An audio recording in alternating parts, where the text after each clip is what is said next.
So these are the lovely shelves that my husband made for me for our 25th anniversary and Valentine's Day last year. And I have filled them up with all sorts of stuff. Mostly dry stuff, but I do have some pepper sauce here, peppers from my garden. But one of my favorites is all of the teas and herbs. You'll see these herbs along here all kind of go together, along with some of these homegrown ones here, and I put them together in Mom's Immune Booster tea mix, and that helps us stay healthy. One of my grandma's tea cups. And then a lot of these are Presto George teas that I get at Horrocks. There's a couple Tibanas also.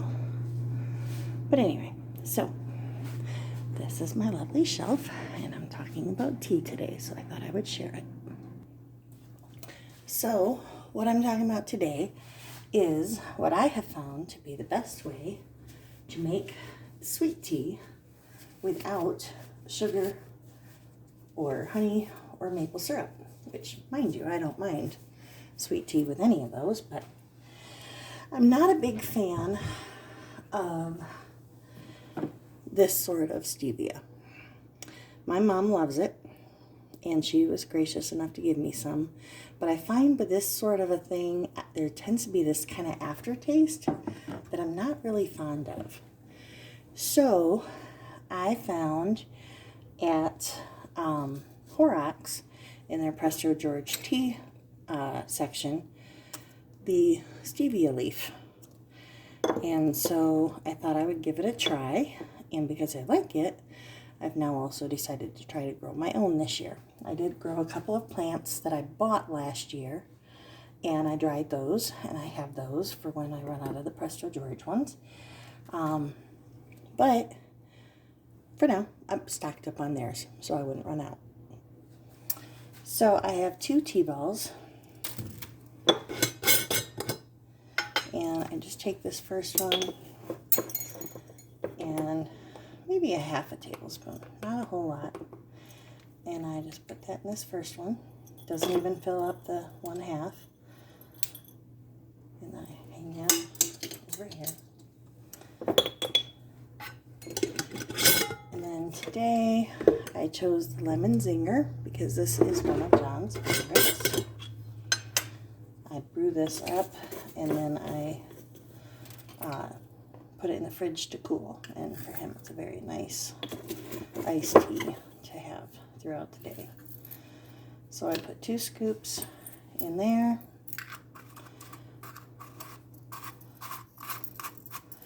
I just set that down in there. I already have the water in the coffee pot, and I turn it on.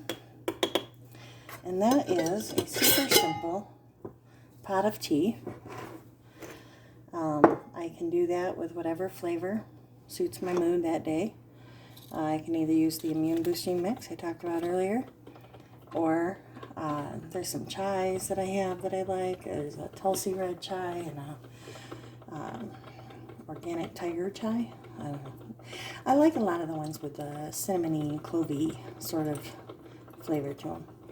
But anyway, a lot of times I'll brew up 2, 3, 4 pots of tea and pour them into my big mason jars and stick them in the fridge. If I'm, really on the ball, I'll do it the night before, and then they're already nice and cool in the morning, and John can just help himself, and I can help myself, and I think Raymond's even started helping himself to some of our teas, and they don't complain. They don't add sugar to it.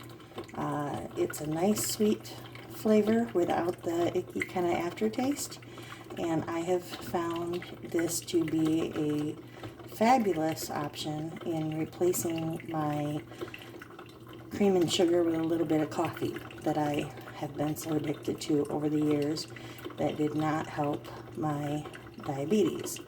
So while I still love a good cup of coffee with raw cream and maple syrup or honey, my favorite's maple syrup, That wasn't very good for my blood sugar numbers, and so I switched over to stevia. I can do stevia in a coffee. I'll do the same thing. I'll put the stevia in the little ball and I'll leave it in here, and then I'll brew a pot of coffee, and I'll let it sit for a while so the stevia has a chance to sweeten it. And it's okay. It's not my favorite, but it's okay.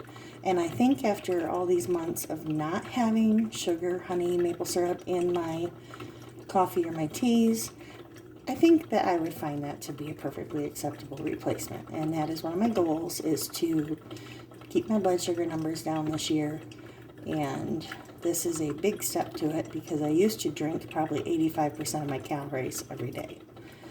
Whether it was sweet beverages, pop used to be a big thing, soda, whatever you want to call it. And it was just constantly, I was drinking soda, I was drinking sweet coffees, I was drinking all sorts of whatever.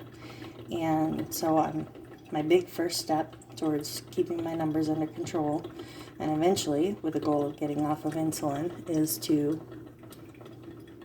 eliminate all the calories I drink all day long, and yet not eliminate the water intake that goes with it. So nice herbal teas and stevia help me do that. All right, y'all have a good day.